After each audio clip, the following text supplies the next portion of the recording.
সম্মানিত উপস্থিতি, আজকে আমরা গুরুত্বপূর্ণ একটি বিষয়ে বস্তু নির্ধারিত করে রেখেছি, আর তা হলো সূরাতু আলে ইমরানের 133 নম্বর আয়াত থেকে 136 নম্বর আয়াতের মধ্যখান থেকে মুত্তাকিদের 5টি বৈশিষ্ট্য আমরা নির্ধারণ করেছি। আমরা মুত্তাকি হতে চাই, আমরা ঈমানদার হতে চাই, মুত্তাকিদের কোয়ালিটি আমরা আমাদের মধ্যে অর্জন করতে চাই, গুণে গুণান্বিত করতে চাই, ঠিক কিনা বলেন? আজকে সেই গুণগুলো নিয়ে আমরা আলোচনা করব। আমরা প্রত্যেকে মিলিয়ে নেব যে এই গুণগুলো, এই কোয়ালিটিগুলো আমাদের মধ্যে আছে কিনা, এই কোয়ালিটির কোনোটা অভাব আমাদের মাঝে আছে কিনা। আজকে আমরা কোরআন ও সুন্নাহর দৃষ্টিকোণ থেকে মুত্তাকিদের বিশেষ 5টি বৈশিষ্ট্য সূরাত আলে ইমরানের থেকে আমরা আজকে সেই কথাগুলো জানবার, শুনবার এবং এই কোয়ালিটিগুলো, কোয়ান্টিটিগুলো অর্জন করবার তৌফিক আল্লাহর কাছে সবাই চাই। আমরা তৌফিক কামনা করি। শুরু করছি আজকে আমাদের গুরুত্বপূর্ণ আলোচনা। সম্মানিত সুধী, আমাদের জন্য দুটি রাস্তা আল্লাহ তাআলা উন্মুক্ত করে দিয়েছেন। একটি হলো ডান, একটি হলো বাম। একটি হলো জান্নাত, একটি হলো জাহান্নাম। একটি হলো ঈমানদারের পথ, একটি হলো কাফেরদের পথ। এক পথে রয়েছে আমাদের নাজাত এবং মুক্তি, অন্য পথে রয়েছে আমাদের জন্য জাহান্নাম এবং শাস্তি। আমরা কি নাজাত পেতে চাই না জাহান্নামে যেতে চাই? আমরা কি শান্তি চাই না অশান্তি চাই? সম্মানিত সুধী, অবশ্যই আমরা নাজাত চাই, অবশ্যই আমরা শান্তি চাই, অবশ্যই আমরা জান্নাতের রাস্তায় অগ্রসর হতে চাই। আমার রব যে কথা দিয়ে এই আয়াত শুরু করেছেন, সূরাতু আলে ইমরান 133 নম্বর আয়াত, এই আয়াতে আমার রব, আমার সৃষ্টিকর্তা পরম রব্বে করিম শুরু করেছেন ওয়াসারিউ ইলা মাগফিরাতিম মির রাব্বিকুম। আমাদেরকে দৌড়াতে বলেছেন, অগ্রসর হয়ে আসতে বলতেছেন আমার আল্লাহ তাআলা। কিসের জন্যে? ইলা মাগফিরাতিন, ক্ষমার দিকে। যেখানে আছে ক্ষমা, যেখানে আছে জান্নাত, যে রাস্তায় রয়েছে সুখ এবং শান্তি, এই রাস্তার দিকে আমার রব, আমার আল্লাহ তাআলা আমাদেরকে অগ্রসর হতে বলেছেন। ওয়া জান্নাতিন, ক্ষমা, তার সাথে রয়েছে জান্নাত। একে তো রয়েছে ক্ষমা, সাথে রয়েছে জান্নাত। ক্ষমা এবং জান্নাতের রাস্তায় অগ্রসর হতে, এগিয়ে আসতে আমার রব স্বয়ং আল্লাহ তাআলাই নির্দেশ প্রদান করেছেন, আমর ব্যবহার করেছেন। আরদুহাস সামাওয়াতু ওয়াল আরদ, আল্লাহ বলেছেন এই ক্ষমার রাস্তাটা, জান্নাতের রাস্তাটা বিশাল বিস্তৃত এক রাস্তা, বিশাল এক রাস্তা। এই রাস্তায় আপনাকে আমাকে অগ্রসর হতে বলেছেন। কে বলেছেন? দুনিয়ার কেউ বলেছেন? আমার রাসূল বলেছেন? তাও না, বলেছেন আল্লাহ। কে বলেছেন? আল্লাহ বলেছেন যে ওয়াসারিউ ইলা মাগফিরাতিম মির রাব্বিকুম, তোমরা প্রতিযোগিতার সাথে সামনে অগ্রসর হয়ে চলে আসো, যে রাস্তায় রয়েছে মাগফিরাত, ক্ষমা, ওয়া জান্নাত, এবং যেখানে রয়েছে জান্নাত, আমার জন্য পরকালীন পুরস্কার। দুটি যেখানে রয়েছে, এখানে তোমরা অগ্রসর হয়ে চলে আসো। আরদুহাস সামাওয়াতু ওয়াল আরদ, আসমান এবং জমিন পরিব্যাপ্তি রয়েছে বিশাল বিস্তৃতি। তার মানে হলো জান্নাতটা ছোটখাটো জান্নাত নয়, ছোট্ট কোনো জান্নাতের কথা আল্লাহ বলেননি। যে জান্নাত এমন এক জান্নাত যেটা আসমান থেকে জমিন পর্যন্ত, জমিন থেকে উঁচু আসমান পর্যন্ত এত বিশাল বিস্তৃত জনপদ নিয়ে, বিশাল এক স্থাপনা নিয়ে, স্থান নিয়ে আমার আল্লাহ তাআলা যে জান্নাত রেখে দিয়েছেন, সে জান্নাতের দিকে তোমরা অগ্রসর হও। ওয়াসারিউ, দৌড়াও, অগ্রসর হও, এগিয়ে আসো। কোথায়? আল্লাহর ক্ষমার দিকে, আল্লাহর জান্নাতের দিকে এগিয়ে আসতে আল্লাহ বলেছেন, নিজেই বলেছেন। আল্লাহ বলেছেন এরপরে যে উইদ্দাত লিল মুত্তাকিন, আমি রেখেছি এটা মুত্তাকিদের জন্য। কাদের জন্যে? তাহলে বোঝা গেল, আমরা এই আয়াতের আলোকে বুঝতে পেরেছি যে জান্নাত হলো একটি সাম্প্রদায়িক জায়গা।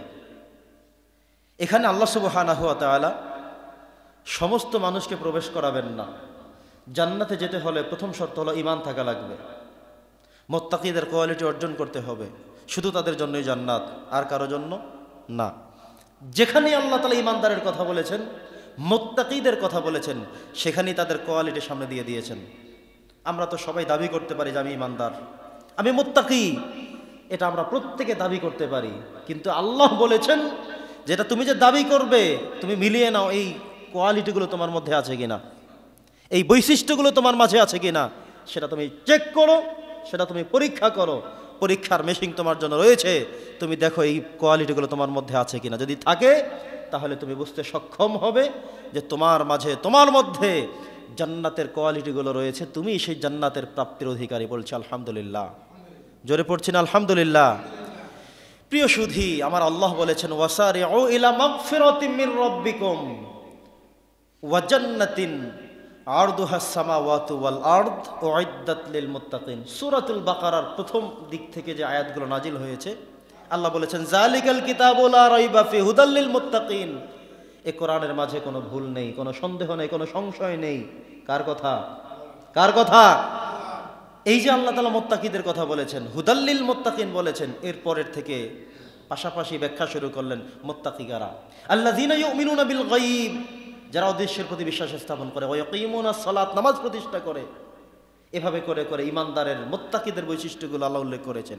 এখানেও আল্লাহ বলেছেন যে ওয়াসারিউ ইলা মাগফিরাতিম মির রাব্বিকুম ওয়া জান্নাত, জান্নাতের দিকে এবং আল্লাহ তাআলার মাগফিরাতের দিকে তোমরা অগ্রসর হও। ফাস্তাবিকুল খায়রাত, কল্যাণের দিকে তোমরা এগিয়ে আসো, সামনের দিকে আসো, পিছনে নয়।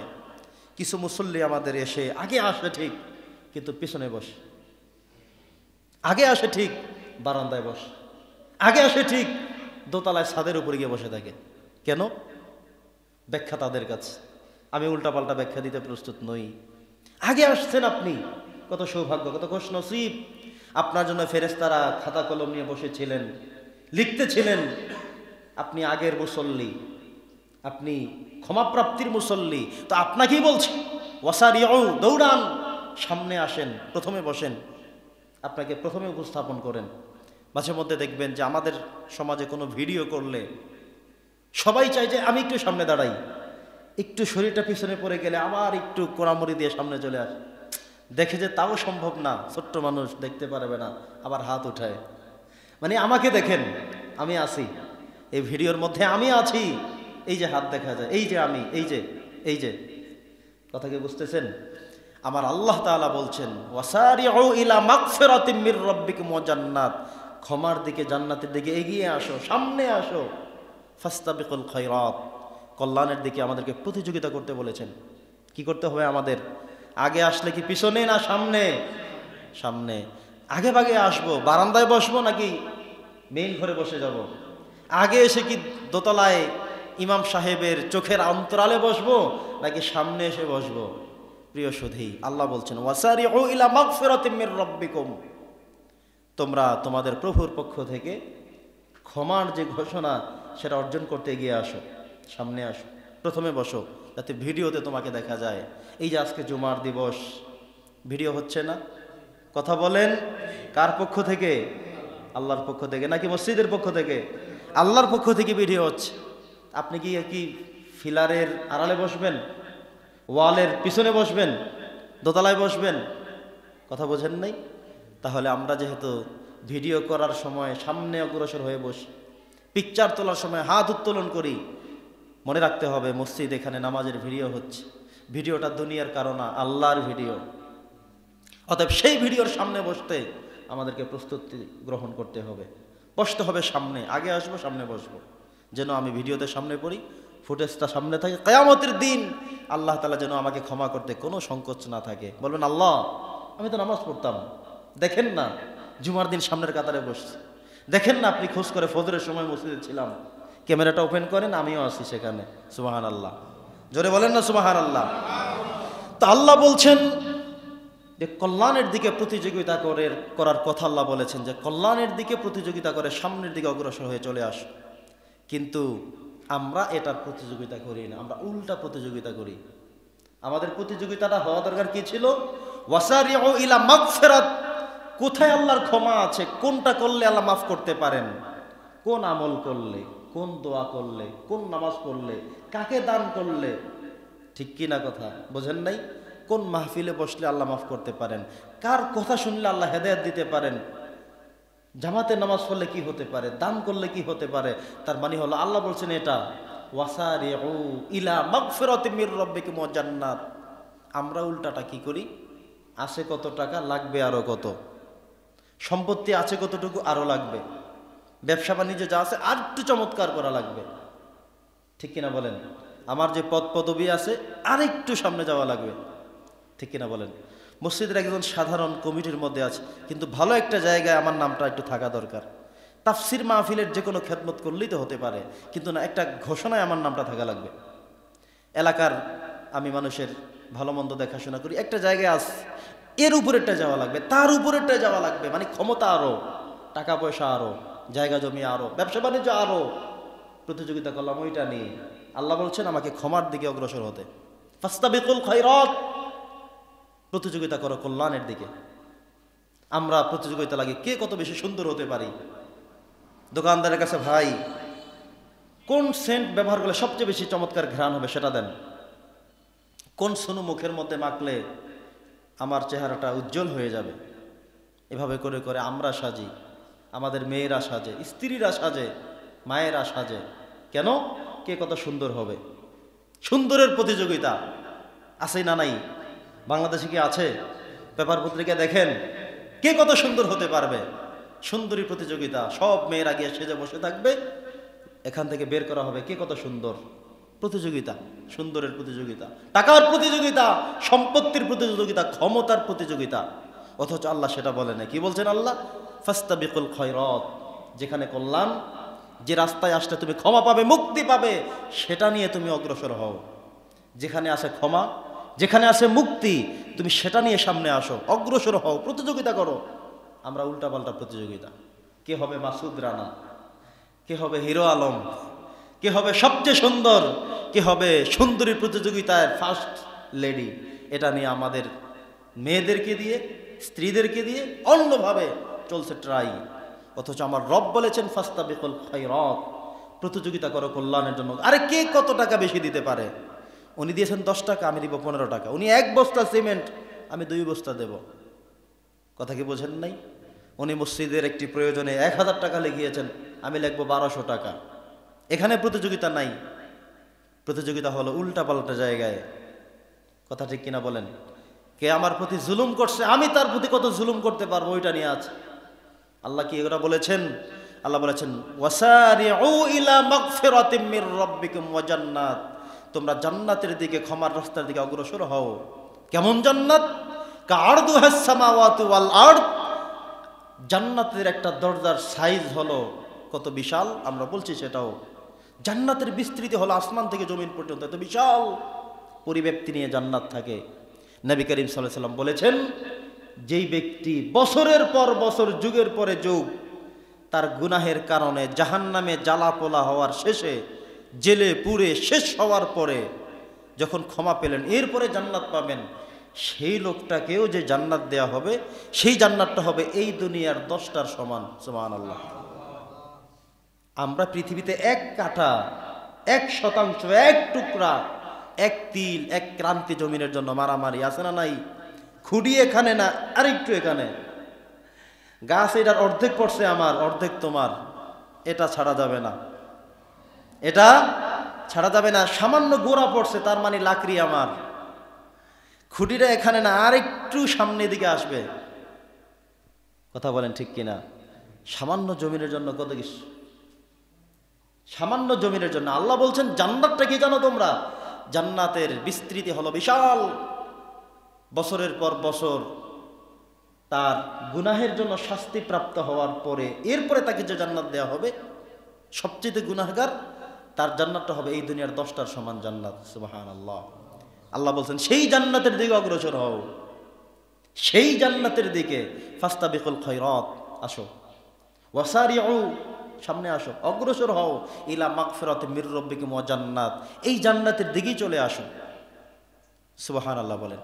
একদিন নবী করিম সাল্লাল্লাহু আলাইহি ওয়াসাল্লাম জান্নাতের একটা দরজা কেমন হবে এটার বর্ণনা দিতে গিয়ে বললেন যে জান্নাতের একটা দরজা হবে মক্কা শরীফ থেকে বাহরাইন যত দূর, জান্নাতের একটা গেটের দরজা হবে এত দূর। সুবহানাল্লাহ। কয়েকশো লক্ষ মানুষ একসাথে ঢুকে যেতে পারবে, সিরিয়াল দেওয়া লাগবে না, লাইন দেওয়া লাগবে না, ধাক্কাধাক্কি করার জায়গা সেটা না। কথা কি বোঝেন নাই? নবীজি বলছেন মক্কা থেকে বাহরাইন যত দূর, এই দুটি দেশের যত পরিমাণ বিস্তৃতি, জান্নাতের একটা গেট দরজা হবে ঠিক এত বিস্তৃতি। এখানে কয়েকশো লক্ষ কোটি মানুষ এক চান্সে ঢুকে যেতে পারবে। ধাক্কাধাক্কি, লাইন ধরা, সিরিয়াল ধরা, কিলাকিলি, মারামারি আছে? জান্নাতে আছে? যত কিলাকিলি মারামারি সব দুনিয়াতে, জান্নাতে এগুলো নেই। আল্লাহ বলছেন সেই জান্নাতের দিকে এগিয়ে আসো, সেই ক্ষমার দিকে এগিয়ে আসো। সম্মানিত সুধী, জান্নাত যেটা বলছিলাম এটা হলো সাম্প্রদায়িক জায়গা। আল্লাহ স্পষ্ট বলে দিয়েছেন সাম্প্রদায়িক জায়গা হলো জান্নাত। আল্লাহ বলছেন উইদ্দাত লিল মুত্তাকিন, এটা ঈমানদারদের জন্য রাখা হয়েছে, সবার জন্য না। জান্নাত কি সবার জন্য? কথা বলেন। দুনিয়া সবার জন্য। এখানে যিনি ঈমানদার, যিনি বেঈমান, যিনি কাফের, যিনি মুশরিক, এই দুনিয়াটা সবাই সমানভাবে সবকিছু ভোগ করে। সূর্যের আলো সবাই পায়, চাঁদের উপকার সবাই গ্রহণ করে, দুনিয়ার নাজ নেয়ামত সবাই ভোগ করে। কিন্তু আল্লাহ একটা দেওয়াল দিয়ে বলে দিয়েছেন ওয়াসারিউ ইলা মাগফিরাতিম মির রাব্বিকুম ওয়া জান্নাত।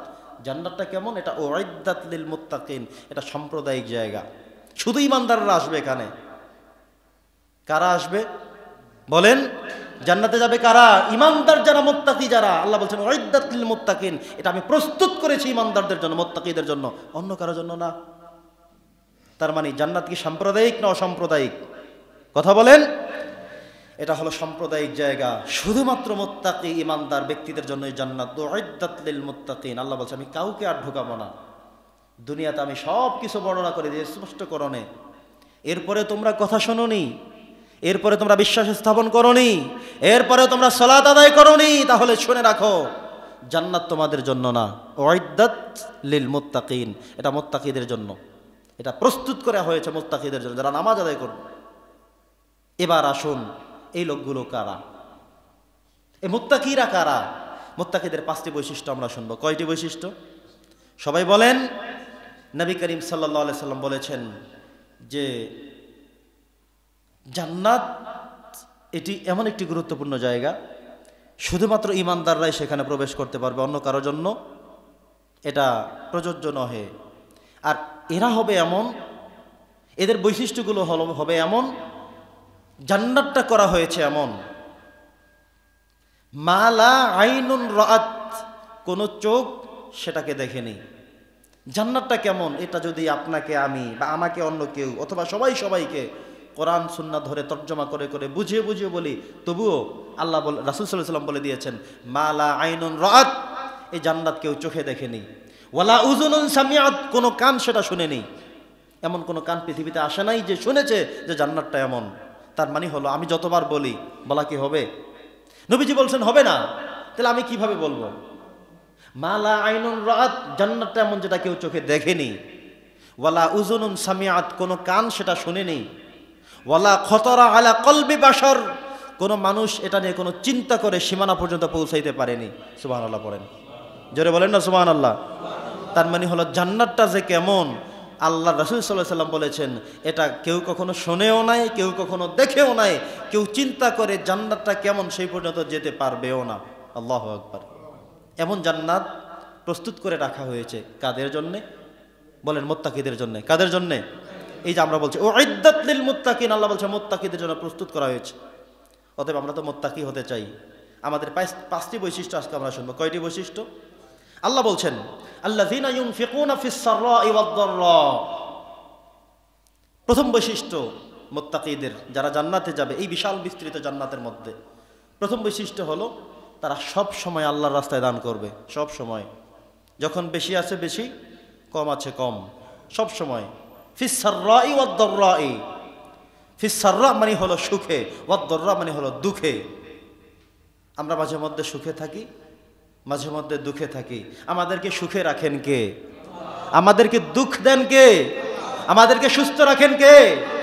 আমাদেরকে অসুস্থ দিয়ে বিপদের মধ্যে ফেলে পরীক্ষা করেন কে?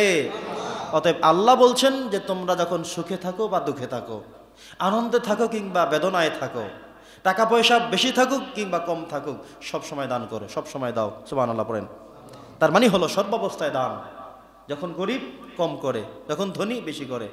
হযরত বেলাল রাদিয়াল্লাহু তাআলা আনহু, বেলাল আল হাবাশি, তাকে নবী করিম সাল্লাল্লাহু আলাইহি ওয়াসাল্লাম বলেছেন ইয়া বেলাল আনফিক, ইয়া বেলাল, বেলাল তুমিও দান করো, তুমিও দান করো। কিসের মালিক ছিলেন তিনি?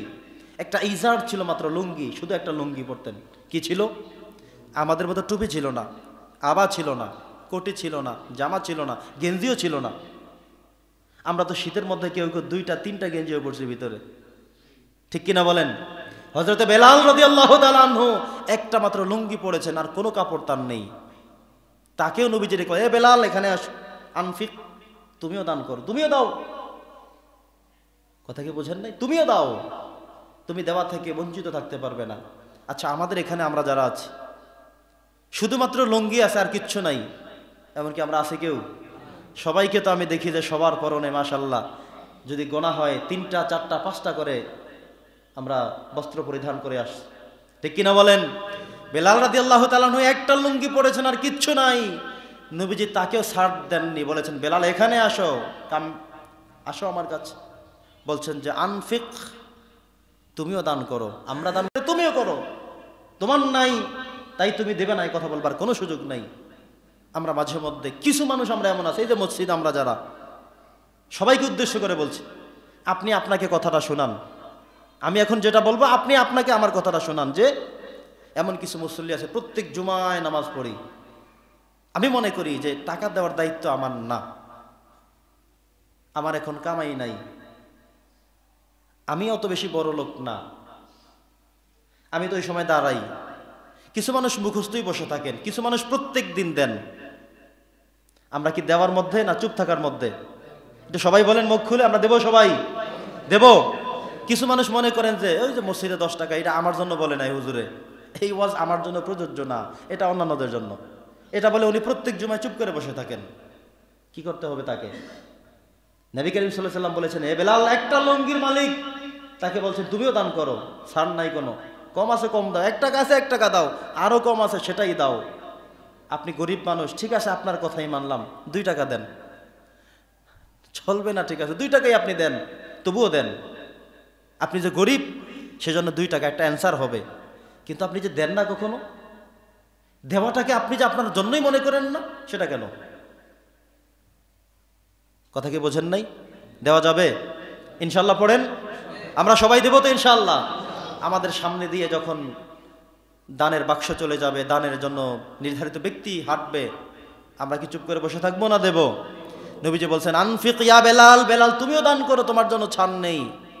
অতএব বেলালের থেকে আমরা কেউ গরিব হইনি। তাহলে এখন তো দেখা যেত যে একটা লুঙ্গি পরে চলে আসছে আর কিচ্ছু নাই, প্রত্যেকেরই তো আমি দেখি বস্ত্রের মধ্যে 3টা 4টা 5টা 6টা করে পরিধান করা। আলহামদুলিল্লাহ বলেন, জোরে বলেন আলহামদুলিল্লাহ। সম্মানিত সুধী, দান করলে কি হবে? নবী করিম সাল্লাল্লাহু আলাইহি ওয়াসাল্লাম বলেছেন দান হলো একটা চারা গাছের মতো। কিসের মতো? সবাই বলেন, চারা গাছের মতো। একটা ধান বপন করলে, একটা কয়টা ধান? একটা ধান বপন করলে এখান থেকে একটা গাছ উঠে 7টা ঢাল করে, প্রত্যেকটা ঢালের মধ্যে 100 করে ধান আছে। আজকে গিয়ে গুনবেন যে হুজুরে বললো কি, একটু আজকে চেক করি। ধান হলো একটা, ঢালা হলো 7টা, প্রত্যেক ঢালায় 100 করে ধান হবে 700। আল্লাহ সওয়াবের ক্ষেত্রে এই উপমাটা দিয়ে বলেছেন যে আল্লাহ তাআলা সওয়াব দেন নেক আমলের 1 থেকে 700 পর্যন্ত। সুবহানাল্লাহ। যেভাবে তোমাকে একটা দান থেকে 700 ধান দিয়ে ফেললো, ঠিক সেভাবে আল্লাহ তাআলা একটা নেক কাজকে 700 গুণ পর্যন্ত বর্ধিত করতে পারেন। ওয়াল্লাহু ইউদাইফু লিমান ইয়াশা, আল্লাহ কাউকে চাইলে আরো বাড়ায়া দেন। সুবহানাল্লাহ পড়েন। তার মানে হলো নবী করিম সাল্লাল্লাহু আলাইহি ওয়াসাল্লাম বলেছেন কিয়ামতের দিন কিছু মানুষ অবাক হয়ে যাবে যে হে আল্লাহ, আমি তো এত টাকা দেই নাই, এটা মনে হয় কার্ডটা ভুল করে আমার খাতায় চলে আস। ফেরেশতারা কি ভুল করতে পারে? ভুল লিখতে পারে? কথা বলেন। মনে হয় যে ফেরেশতারা ভুলে যেতে পারে, ফেরেশতারা খাতায় উঠাবেন, আল্লাহ তাআলা সেখান থেকে এটাকে পালন করবেন। নবী করিম সাল্লাল্লাহু আলাইহি ওয়াসাল্লাম বলেছেন যে প্রত্যেকটা দানকে আল্লাহ তাআলা লালন পালন করেন। যেভাবে তোমরা উটের বাচ্চা, ঘোড়ার বাচ্চাকে, ছোট্ট বাচ্চা পালতে পালতে অনেক বড় হয়ে গেল, কয়েক পাল হয়ে গেল, ঠিক আল্লাহ তাআলা তোমাদের দানটাকে সেভাবে পালতে থাকেন, বড় করতে থাকেন। কিয়ামতের দিন তুমি দেখবা দিছো 1 টাকা, ওইটা 100 টাকা হয়ে আছে। হে আল্লাহ, ভুল করে কার্ডটা উঠছে। আল্লাহ বলবে কোনো ভুল হয়নি, ঠিকই আছে। হাদিস কি পড়নি তোমরা? আমার রাসূল কি বলেনি? সুবহানাল্লাহ পড়েন। দান করব নাকি করব না? তার মানে হলো আমাদের প্রত্যেকটা ক্ষেত্রেই দানের চেষ্টা করতে হবে। দান যদি গোপনে হয় সওয়াব বেশি। দান যদি গোপনে হয়, মাঝে মধ্যে ওপেনেও করা লাগে। মনে করেন আজকে এখানে মসজিদের কার্পেটের জন্য টাকা ধরা হবে, আজকে ফ্যানের জন্য মনে করেন টাকা ধরা হবে। সিদ্ধান্ত হলো আপনি কমিটির মানুষ দাঁড়ালেন, বললেন যে আমি এই খাতে 2000 টাকা দেব। সবাই মনে করলো উনি যদি 2000 টাকা দেয় তাহলে আমাকেও তো দেয়া লাগবে। এখন আপনি দাঁড়ায় শুধু চাইতে থাকলেন কিন্তু নিজে কিচ্ছুই বললেন না, এখানে টাকা উঠবে কম। অথবা এখানে কিছু মানুষ জোরে বলতে হবে যে আমি তাহলে 1000 টাকা দিলাম। এখন আপনি যে জোরে বললেন গুনাহ হয়নি, আপনি উৎসাহিতের জন্য বলেছেন, এখানে সব কমবে না। কিন্তু অন্যান্য সময় বিভিন্ন সময় আপনি এমনভাবে দান করবেন যাতে ডান হাত দান করলে বাম হাত না জানে। নবীজি বলেছেন ওই দানের মাত্রা, সওয়াব, ফায়দা আল্লাহর কাছে অনেক বেশি। সুবহানাল্লাহ পড়েন। তার মানে হলো মসজিদে আপনি যখন দান করবেন গুনে টাকাটা নিয়ে আস্তে করে দিয়ে দিবেন। জেনে নিলেন তিনিও হয়তো জানলেন না, আপনি দিয়েছেন পাশের কেউ বুঝলেও না, এটাকে বলা হয় গোপন দান। দান করবেন, রাত্রিবেলা যাচ্ছেন মসজিদের বাক্স পেলেন, এখানে আস্তে করে রেখে গেলেন যে আমি দিলাম আমার আল্লাহ জানে, দিয়েছি শুধু আল্লাহর জন্যে, পরকালীন অ্যাকাউন্টে রেখে গেলাম, দেখেছেন আল্লাহ, আর কারো লাগবে না। যে হুজুর ফেরেশতারা তো দেখে নাই, হুজুর গুজিয়ে দিলে আল্লাহ তো দেখবে না। আল্লাহ কি দেখে? কেমন করে আপনি গুজিয়ে দিবেন যেভাবে আল্লাহ দেখবে না? আল্লাহ বলছেন অসংখ্য অগণিত ফুট নিচের দিকেও কোনো পোকামাকড় মাটির নিচে থাকলে আমি তার খবরটাও জানি, সে কি করে, কেমন করে, কি খাবে, সব কিছু আমার কাছে প্রকাশমান। আলহামদুলিল্লাহ পড়েন। প্রিয় সুধী, তো নবী করিম সাল্লাল্লাহু আলাইহি ওয়াসাল্লাম বলেছেন যে তোমরা যখন যেভাবে থাকবে তখন সেখান থেকেই দান করবে। মনে থাকবে ইনশাল্লাহ? দান করার বিষয়টাকে মনে থাকবে? কতক্ষণ মনে থাকবে? সালাম ফিরানো পর্যন্ত নাকি সবসময়ের জন্য? মরণ পর্যন্ত মনে রাখা যাবে ইনশাল্লাহ। যেমন থাকি তেমন থেকে দান করব। টাকা বেশি আছে বেশি, কম আছে কম। বোঝেন নাই? বেলাল রাদিয়াল্লাহু একটা লুঙ্গি পরে থাকতেন, আর কিচ্ছু নাই। ওনাকেও নবীজি বলছেন বেলাল তোমাকেও দিতে হবে। মনে করবা যে আমি তো লুঙ্গি পরিহিত মানুষ, কিচ্ছু নাই তাই দেব না, এ কথা বলার সুযোগ নাই। আপনাকে আমাকে এখান থেকে টেনে নিতে হবে। সম্মানিত সুধী, 2 নম্বর বৈশিষ্ট্য হলো মুত্তাকিদের ওয়াল কাযিমিনাল গায়জ, রাগ নিয়ন্ত্রণ করতে হবে। রাগ, আমাদের মেজাজ খুব খারাপ আছে কার কার? হাত দেখাবেন যে হুজুর আমার খুব খিটখিটে মেজাজ আছে। 2-1 হাত দেখাইছে। আল্লাহ তাআলা আমাদের মন মেজাজ রাগকে নিয়ন্ত্রণ করুক, বলি আমিন। তাহলে রাগ কি রাখা যাবে? আল্লাহ তাআলা বলছেন যে ওয়াল কাযিমিনাল গায়জ, মুত্তাকিদের দ্বিতীয় বৈশিষ্ট্য হলো রাগ নিয়ন্ত্রণ করতে হবে, রাগ সংবরণ করতে হবে। রাগ করা যাবে না। রাগ ইমানদারদের বৈশিষ্ট্য না, রাগ শয়তানের বৈশিষ্ট্য। রাগ কার বৈশিষ্ট্য? দেখবেন মাঝে মধ্যে হঠাৎ করে এমনভাবে মেজাজ খারাপ হলো, মনে হয় যে এখনই কাঁচা খেয়ে ফেলি, মেরে ফেলি, শেষ করে দেই। মাঝে মধ্যে রাগ নিয়ন্ত্রণ না করতে পেরে স্বামী স্ত্রী বিচ্ছেদ হয়ে গেল, তালাক দিয়ে ফেলছে, 1 2 3 আবার 100 পর্যন্ত দিয়ে ফেলছে। 100 পর্যন্ত দিয়েও দেখে এখনো মেজাজ থামে না।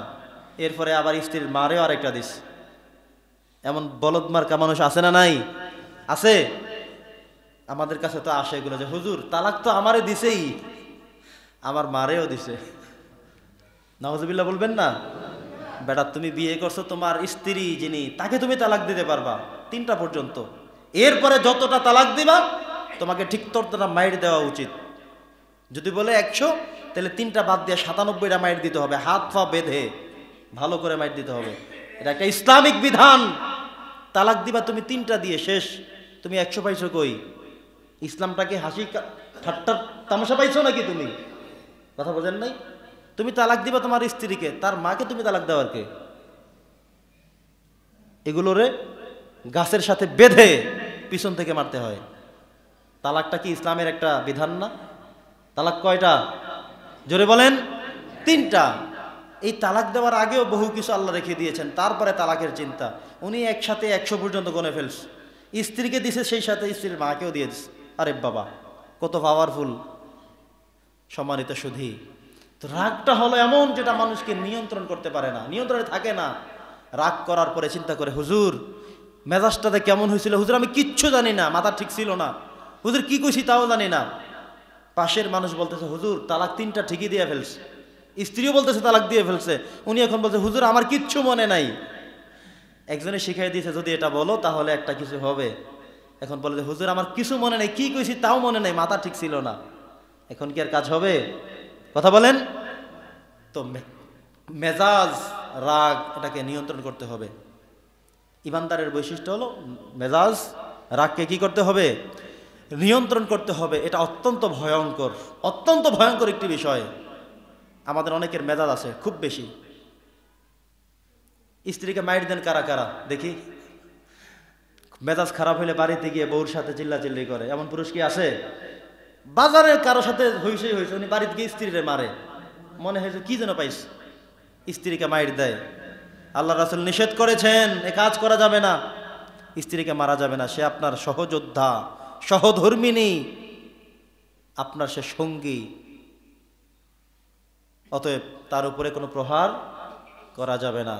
রাগ নিয়ন্ত্রণ করতে হবে, যত মেজাজ খারাপ হোক না কেন। তো রাগের নিয়ন্ত্রণের ফর্মুলাগুলো আমরা বলে দেব। মাঝে মধ্যে এমন হয় রাগ এত পরিমাণে উঠে যায় স্ট্রোক করে ফেলে, রাগের কারণে হার্ট অ্যাটাক করে ফেলে, মানে মেজাজ নিজেকে ঠিক রাখতে না পারে, কি যে করবে দিশা না পেয়ে হার্ট অ্যাটাক করে পড়ে যাচ্ছে, স্ট্রোক করে ফেলেছে। এমনও হয়, আমরা পত্রিকায় পাই, রাগ নিয়ন্ত্রণ না করে স্ট্রোক করেছে, নিয়ন্ত্রণ হারিয়ে ফেলেছে।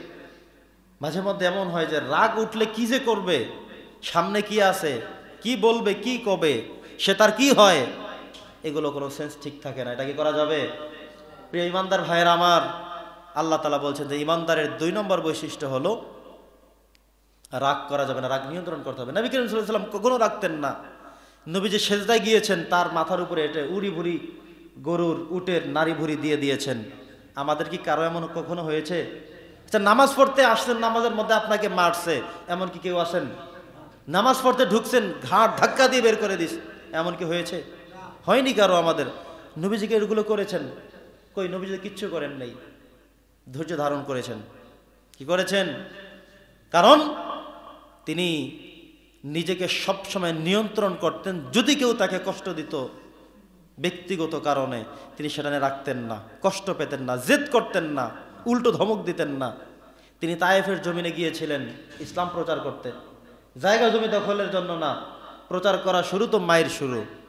রক্ত কি বের হয়েছে না হয় নাই? আমরা কতজন এমন মায়ের খেয়েছি চিন্তা করে দেখেন তো।